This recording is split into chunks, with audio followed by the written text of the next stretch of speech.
आज के वीडियो में हम पढ़ेंगे नाउन के केस के बारे में। तो चलिए शुरू करते हैं। नाउन का केस क्या होता है पहले ये समझ लिया जाए। केस को हिंदी में कारक कहते हैं और केस किसी भी नाउन का केस जानने का अर्थ होता है हम नाउन की प्लेस जाने कि नाउन किस रूप में आ रहा है, किस स्थान पर प्रयोग किया जा रहा है। जैसे नाउन के कुल 4 केस होते हैं, nominative case, objective case, possessive case और वोकेटिव केस। तो नाउन किस स्थान पर प्रयोग हुआ है ये डिसाइड करता है कि नाउन किस केस में है। जैसे अगर कोई नाउन कर्ता के स्थान पर प्रयोग किया जा रहा है तो वो कर्ता कारक में या सब्जेक्टिव केस में होगा। अगर कोई नाउन ऑब्जेक्टिव केस में प्रयोग हो रहा है इसका अर्थ ये हुआ कि वो ऑब्जेक्ट की प्लेस पर प्रयोग हो रहा है, ऑब्जेक्ट की प्लेस पर आ रहा है। अगर कोई नाउन पजेसिव केस में है तो इसका अर्थ ये हुआ कि वो नाउन किसी दूसरे नाउन से संबंध बता रहा है। और अगर कोई नाउन वोकेटिव केस में है तो इसका अर्थ ये होता है कि किसी नाउन का प्रयोग किसी को बुलाने के लिए, संबोधित करने के लिए, पुकारने के लिए हो रहा है। आइए देखते हैं कि करके सबका उदाहरण। पहला उदाहरण है Anshu is a good boy. यहाँ पर जो अंशु शब्द दिया है वो वाक्य में सब्जेक्ट का काम कर रहा है, इसलिए ये सब्जेक्टिव केस कहें या नॉमिनेटिव केस में है। दूसरा, Ishan is dancing with Aditi. दिए गए वाक्य में अदिति शब्द ऑब्जेक्ट की प्लेस पर आया है, या ऐसे कहें कि हम सभी जानते हैं प्रीपोजिशन के बाद आने वाला नाउन या प्रोनाउन ऑब्जेक्टिव केस का होता है। तो क्योंकि विद के बाद ये अदिति शब्द आया है इसलिए ऑब्जेक्ट है, ऑब्जेक्टिव केस में है। हाँ, ये बात याद रखना है कि नाउन का केस बदलने पर नाउन में कोई परिवर्तन नहीं होता है। जैसे अगर आप नाउन को सब्जेक्टिव केस में लिखें या ऑब्जेक्टिव केस में लिखें तो नाउन में कोई परिवर्तन नहीं होता है, केवल उसके ऊपर लगने वाला नियम बदल जाता है। अब इस वाक्य में अदिति क्या है, ऑब्जेक्टिव केस में है क्योंकि वो ऑब्जेक्ट की प्लेस पर आई है, यानी प्रीपोजिशन के बाद आई है। इसमें उसको प्रेडिकेट में कर सकते हैं, ये प्रेडिकेट में आई है। आगे बढ़ते हैं। तीसरा उदाहरण, अदिति इज आदित्याज सिस्टर। ये पजेसिव केस में है। आदित्याज सिस्टर कहने का अर्थ हुआ कि उसकी बहन का संबंध आदित्य से है या आदित्य का संबंध उसकी बहन से है। तो आदित्य का संबंध उसकी बहन से है तो आदित्य किस केस में आ गया, संबंध कारक में, पजेसिव केस में। तो दिए गए वाक्य में आदित्य पजेसिव केस का नाम होगा। चौथा वाक्य है मैडम प्लीज हेल्प मी या प्लीज हेल्प मी मैडम।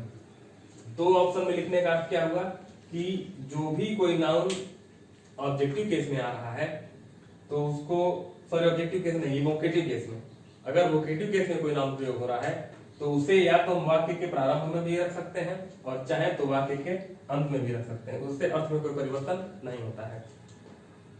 जैसे दिए गए वाक्य में मैडम शब्द है, या तो हम कहें मैडम प्लीज हेल्प मी या कह दें प्लीज हेल्प मी मैडम। ये था हमारा वोकेटिव केस का उदाहरण। इसमें जानने वाली बात केवल क्या है कि सामान्य तौर पर नाउन के सब्जेक्टिव या ऑब्जेक्टिव केस से कोई वाक्य, सब्जेक्टिव या ऑब्जेक्टिव केस पर कोई सवाल जल्दी नहीं पूछा जाता है। जो भी हमें पढ़ना है नाउन के चैप्टर में वो है पजेसिव केस और वोकेटिव केस।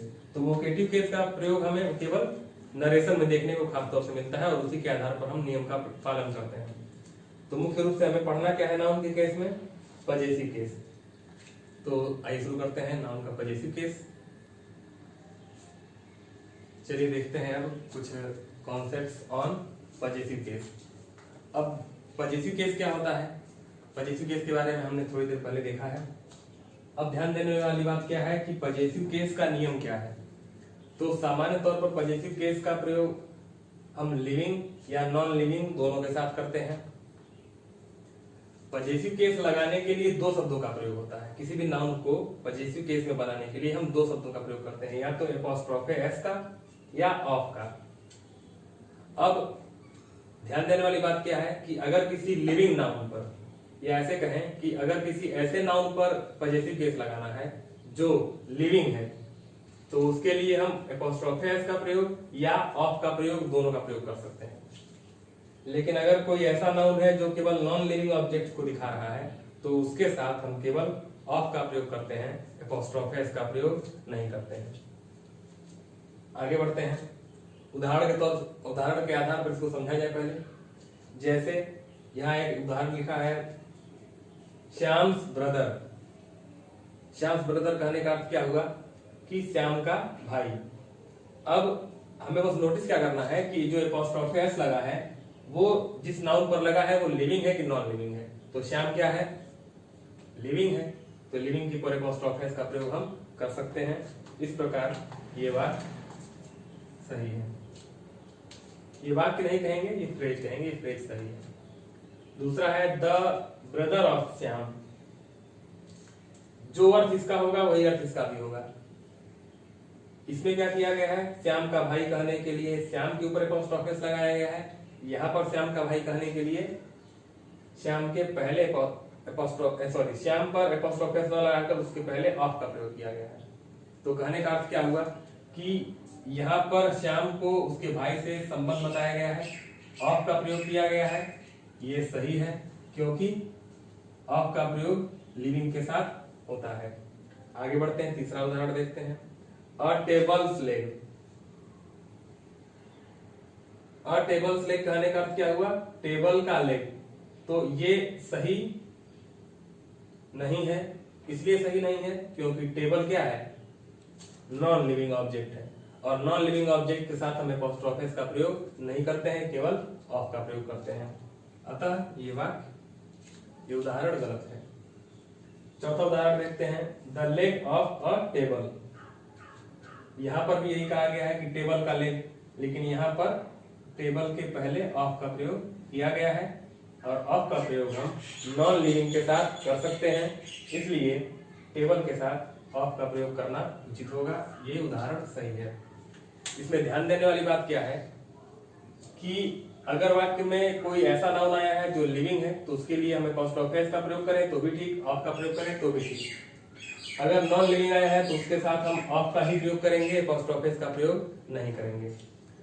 लास्ट पॉइंट जो हमें ध्यान देना है वो क्या है, जब भी एपोस्ट्रोफी एस का प्रयोग होगा तो एपोस्ट्रोफी एस के पहले, यानी ऐसे कहेंगे जिस शब्द पर एपोस्ट्रोफी एस का प्रयोग हुआ है वो पॉजिटिव केस में होगा। यहाँ पर ये पॉजिटिव केस में है, ये पॉजिटिव केस में नहीं है। ये या तो सब्जेक्टिव केस में होगा या तो ऑब्जेक्टिव केस में होगा, या वोकेटिव केस में भी हो सकता है।